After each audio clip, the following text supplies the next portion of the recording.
Hey guys, welcome back to my channel, or welcome to my channel. If you are new, my name is Nastasia, and today we are talking about the worst things about being single.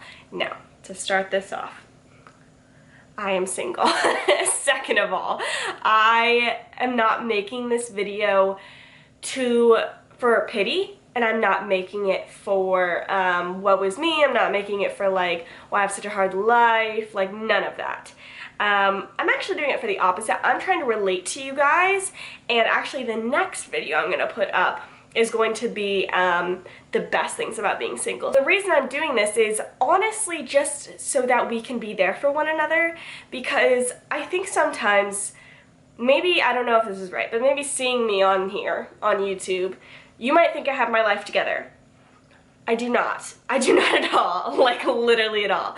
But, I understand that because, like, I'm in front of a camera and I'm talking to you guys and stuff, it might seem like none of this stuff bothers me. And, like, it helps me when I see people that I, watch on YouTube or on Instagram or anything like that, be able to relate to me with, like, real life issues. Because then I'm like, oh, I'm not that crazy. Like, she deals with that too, and she seems to be doing okay, So that is why I wanted to talk about it today. So before I get into it, if you end up liking this video, please give it a big thumbs up, and don't forget to subscribe to my channel so you never miss out on a video every time I post. And my Instagram is right here. On there, I'm pretty active. I post pretty regularly.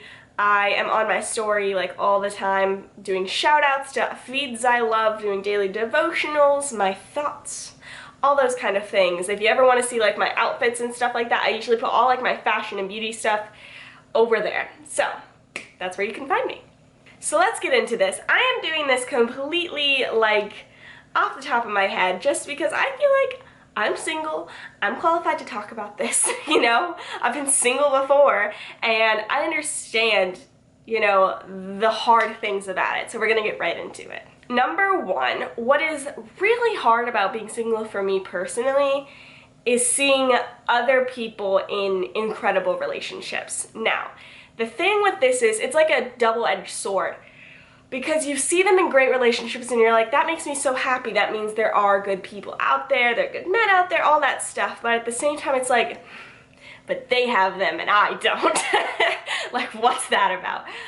And so I think that can be really, really hard because you're balancing this, it's like a teeter-totter of like trying to figure out like being happy for them, but not being jealous and like admiring what they're doing, but also being happy and content in your present, situation. It can just be a really hard line.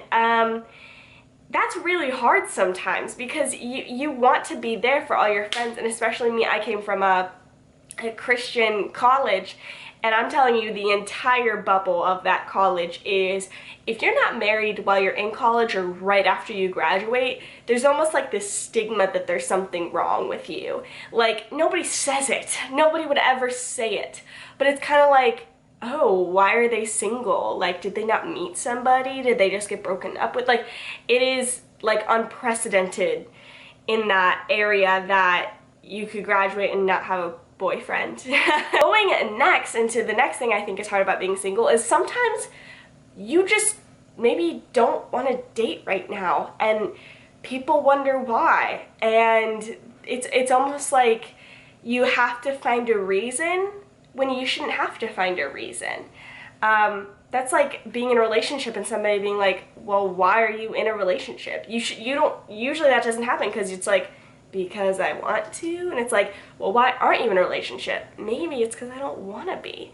And sometimes maybe that's not the case, but if it is, that can be really frustrating because people don't, not all people, I shouldn't just say people, some people just don't understand that concept. Like, why wouldn't you want to be with somebody? And there could be a lot of reasons. It could be because you're not mentally there, emotionally there. It could be because you're taking time to heal. It could be because you're taking time for yourself, or just because like you're chill right now and you just don't want that. Going along with that, something difficult about being single is that when you're single, this is usually the reaction. If people, they either meet you or they're just getting to know you and they say like, well, are you dating anybody? And you're like, no, I'm not, and then I am telling you right now, most of the time, it's one of two reactions. It's either, aw, or why, or like something sad, or it is, oh, you'll find somebody. You will find somebody. Somebody as pretty as you're gonna find somebody. Or there's actually a third, is almost like, well, we're gonna get someone for you. We're gonna find someone for you. And here's the thing. All of those are usually with good intentions, okay? Like, usually those are really, really nice. People are just trying to help. They're just trying to be like, if you're insecure, don't worry. You are beautiful and somebody's gonna snatch you up. Or like, why? Because they wanna know where you just hurt. Can I be there for you? Or we're gonna find somebody for you. It's like, we're on your side, girl. We're gonna find somebody good, okay? So the thing is, I'm not mad at those people. It's just sometimes it can just, sometimes what I want to hear is, wow, that's awesome. Like, what are you doing with your time? Like, what are you doing right now in this season? Or like, what's God teaching you? What are you learning? Like, have you been, like, what have you been doing that you love? And stuff like that. Like, I wish there was more joy projected into the season of singleness, because it would be a lot easier to have joy in the season of singleness. You know what I mean? Obvious ones that are really difficult is like, it does get lonely, okay? Like, sometimes, you know, all your friends are busy, and sometimes even your family is busy, or they're going to bed early, or, you know, something, or you really want to go do this one thing and you don't have anybody to go with. And it's like, that can be really hard sometimes, you know? And like, sometimes you just really want somebody to go with. Like, not even, it's not necessarily even like you really want that special person as much as it's like you want someone. And that can be hard. Loneliness is so real, especially when you're single. It can be so, so real. Along with that, sometimes it is that like you have these friends and you have this family and stuff, but you kind of want somebody special to tell you you're special too. Like, you want to be someone's favorite person, and you're not. And like, you're your mom's favorite person, but like, obviously you're my mom's favorite person. And like, but it's not the same. It's not like my heart, like you are my heart's favorite person in my heart. And a lot of times people want that. I'm somebody who genuinely does want that, because I just really love love. A lot of people who are more introverted or like being alone, that's not necessarily as difficult for them, and that's, honestly, that's great. Please give me some of that. But like, that can be really hard. Like, sometimes you just want to be the most special person to your most special person. Another hard thing about being single, the constant tick-tock of the clock. Like, or let me put it this way. It's a clock that, because you're looking at it, you feel like you can hear it tick-tocking. But it's not. You're imagining that sound. And like, that is what I feel like this season is for a lot of people, including myself sometimes. Is like, we think time is rushing past us in this season, and that we have to get married right away, and that if we don't, then either our ovaries are gonna dry out, or all the good men are gonna get taken, or we're gonna be at a point in our life when like our standards are lower, or we don't look as good, or, you know, we can't do all the things we want to do, or something like that. Like, this thing with the clock ticking by is an illusion. Because here's the thing, like, our lives are done like this. Like, okay, I wasn't gonna make this a speech video. I'm gonna try to calm down the advice part in me, but just know that like, that ticking time clock is not real, but I get it. I'm only 23 and I feel it hard. Like I said earlier, like, I came from a place where if you graduated and basically didn't have a long-term boyfriend, engaged or married, already with kids, then there was something wrong, it seemed, with you or your situation. And so I get it. And it wasn't until I moved to Nashville that people started telling me more and more, like, you are a baby, you have plenty of time. And even more than that, like, I have met so many people. God has done a great thing in me, that he has shown me a lot of people who either got married young and told me don't do it because they didn't actually know themselves or that person yet and they end up getting divorced, which I'm not saying all young marriages happens that way. It doesn't, but I'm just saying don't get married young just to get married young. And then I've seen a lot of people who they didn't meet their husband until they were in their 30s, and they literally said if they would have met them any earlier, it wouldn't have worked, and they are so freaking happy. And so it's like, I'm just saying that because it can be really hard, but God has given me a lot of hope in that area. Just putting that out there. Another hard thing is like sometimes you want to do stuff, you want to travel, you want to go somewhere, but like not only do you not want to go alone, but like you're kind of scared to go alone, and maybe not even safety wise, you're just nervous to do things by yourself. Like I would love to travel, and I have a lot of friends who they can't afford it right now, and that's fine. But how great would it be if I could just be married now and go with my husband and travel places? That'd be so great. But at the same time, if God wants me to travel somewhere, and if he wants me to do it alone, he'll make a way, and he'll make a safe way. The last thing I'm going to talk about, the hardest thing I think for me in being single right now, is the lies the enemy tells me about myself and about the power of God.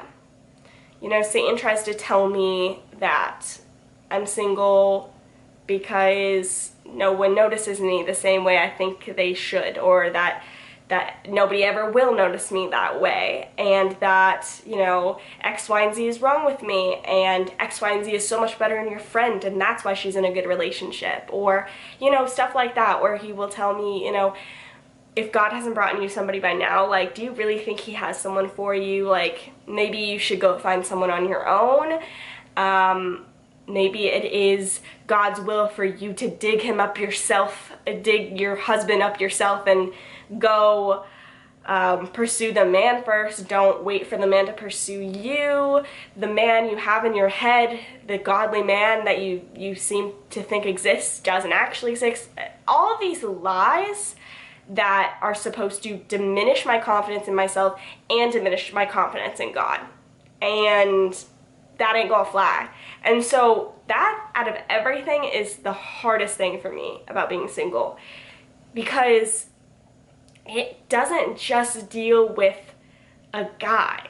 It deals with how I feel about my own heart and how I think God's heart looks. And so, but it's also the most beautiful thing, because when we are challenged and we fight back, it's like working muscles. Like, they get stronger and stronger. And so at the same time, it's the best thing about being single, because it's like, I know if the enemy is trying to trip me up this bad, then he knows he's lying, because he wouldn't be trying so hard if it was true. He would just let me figure it out myself. But like, the fact that it's a lie means that he wants to try harder to convince me of it before I figure out that who God is in his heart is the truth. And the truth is he loves me in every season of my life, and he has good things for me in every season of my life, and he has good things for me in the future and right now. Like, I don't have to think about the future to be joyful now, but I can have hope in the future because God's already there. So I hope this video gave you some relatability, and to help you know that, like, I feel these things too. Like, I genuinely do. And some days are hard, some days I cry, some days I do doubt, some days it's rainy and cloudy and I feel glum, and some days it's sunny and beautiful and I still feel glum. Like, so just know that you are not alone in this, but I'm fighting with you, and I'm not just fighting until we get a man, I'm fighting forever. Like, I'm fighting until the end of the race, because Satan won't just stop. And so, like, you got this. And in this season, in this day, find joy in the Lord, not just because you have to or anything, but because genuinely this season is great. And I'm going to talk about that in my next video of the best things about being single. So make sure you stay tuned for that, and I will see you soon. Love you guys. Bye.